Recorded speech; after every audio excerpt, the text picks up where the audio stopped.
he is a tribute bearer to Cyrus the king at the day of Nowruz. So that's how it happened there. So your university here, University of Rochester, has been the first to educate people in Rochester through art and archaeology. Best example of archaeology, values and importance of Nowruz. It is in the art gallery if some of you would want to go and see it. Once in a while at Nowruz, I go visit that guy and say, hi, old Persian man, hello.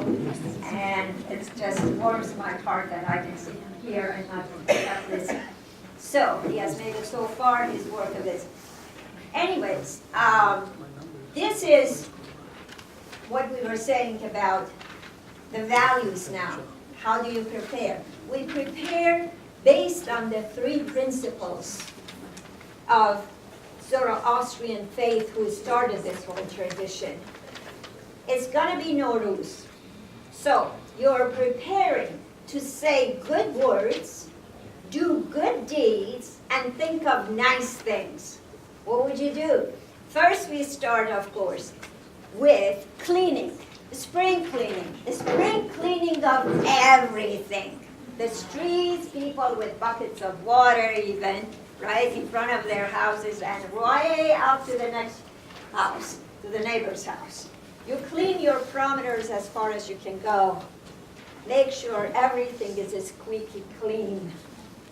Inside out of the house, big hose. Get all the dirt that is hiding anywhere out.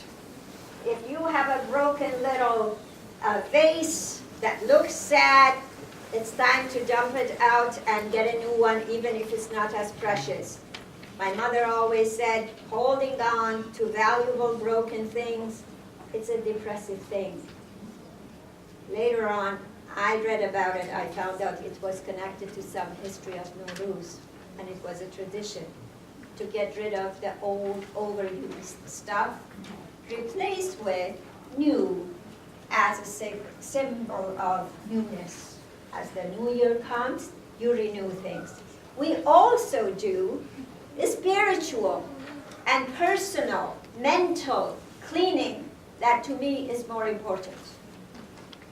1 week before Nowruz, as you're cleaning, and I remember I was washing carpets every year we do, Persian Oriental carpet, handmade. Our job as little kids was, any Iranian wants to guess what we would do? You're young ones. We, the traditional or the Iranian generation, we were supposed to spread our carpets in the backyard of the house and run the hose over them, and some tied. And the kids all day would go like this to get the germs out with our little fingers, with little toes. And then we would wash it over, hang them to dry. Everything had to be clean. The thing that impressed me most in my life is those lessons of cleanliness, the mental cleanliness. A week before Nowruz, my mom and dad every day would repeat to us, you have been having a quarrel with your classmates. For 3 months now you don't talk to each other. Well, New Year is gonna come. You better watch out. That kind of philosophy. You better go say sorry. We don't care how. You guys are gonna come back here. I'm gonna see you hand in hand and give you a bunch of good homemade cookies. No more. New Year, you should not carry the grudge over the next year. Anything nasty and negative, clean your head from nasty, cruel, unpleasant. It's a time of peacemaking. Officially, it's a time of peacemaking. From the kings, letting some of the prisoners free, to people shaking hands and making peace, using the excuse if they were embarrassed and lose face. Now it's in the name of Nowruz, you can do it. And among friends, mending relationships was very important in Iran. Another value I can share with you, social value for my social students back there. I saw my Matthews is here. Yes. Important social value was to be free of all unnecessary stress. One big item.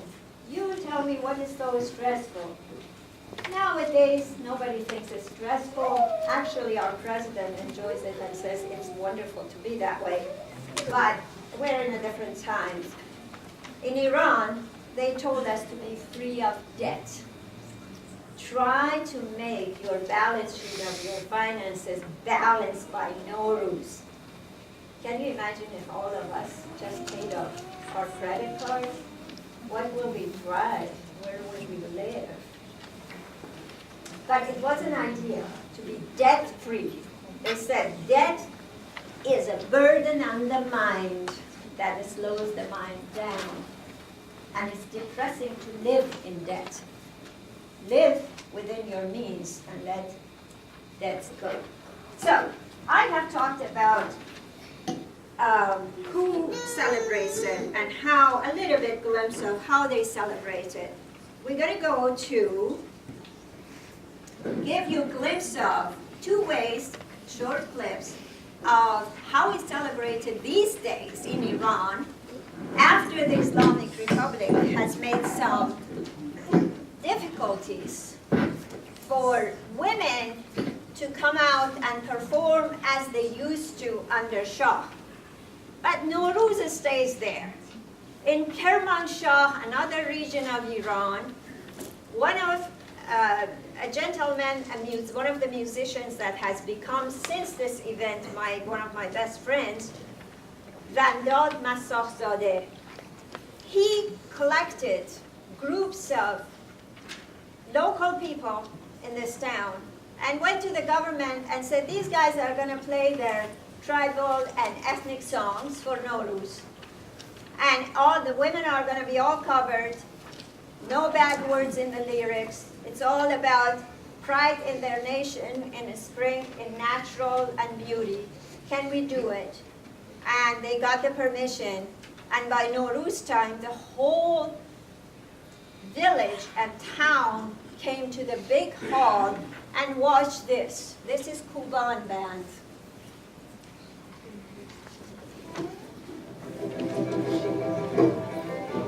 I'm sorry the quality is not that great because the recording was not done right.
Nowruz love song. The lyrics go like, oh my beloved one, I'm getting old and you tall one still are my beloved. And I'm aged now, not so many beautiful beautiful girls come around me like the way I was a big tree, they were under my shade. But still, you're with me. What can I bring you when I go to town? Maybe a pair of gold earrings for Nowruz. You will wear them. Then, my love, you would turn your shoulders towards me. I would look at you and I will pray, maybe forever, whatever burden that God wants to give you will be all just mine. So that's that one. Okay. Kathy, you missed a dancer here. You missed a dancer right here. She was dancing for you. Oh, should we play it again? We will have a chance to do a lot of dancing with all of you, please. Now you want to see dances, maybe she can come inside here. Are you Kurdish background? No. Okay. We have another dance to show you. I told you it's celebrated everywhere, not only in these nations, by diaspora. How about us here? For instance, in New York City, every year we have a Persian parade. Thousands of people come to Persian parade. All these dances are done. They block the streets and for pedestrians, and floats and dance and music and Persian food and everything is distributed. It's gorgeous. In Sweden, they do it. One of the countries in the world that is kind of very interesting how they do it over the top almost. All the cabinets, everything is closed for 2 weeks, and the government, the people come in the streets and stir the seminu and talk to people and have practice dances for 6 months. It's Baku, Azerbaijan. Why? Because under Soviet Union, their Persian roots were not recognized. They spoke Russian, and they were not allowed to come in public and have a big celebration. Since they have separated from the ex-Soviet, now there is their time to do Nowruz their way. And interestingly, even though they are of Turkic language, not Persian, but as an ethno-linguistic group, they really do an elaborate Persian dance. Another group that celebrates Persia and Persian traditions is the Kurds. You have heard of Kurdish people and all of their politics and history and everything. I have a group of Kurdish dancers who made a recording of their dances, partially in Sweden, partially in New York City, in the Persian parade, and partially in the mountains of Kurdistan in Iraq. We're going to show you that one. Can you please put it on?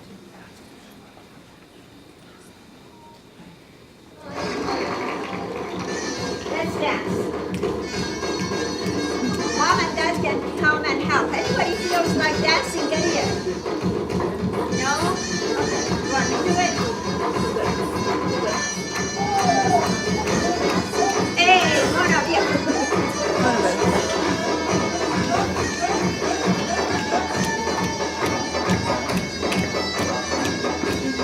Yeah, you got it. Mommy comes with you. We'll have one of those handkerchiefs or whatever they are. You can hold up.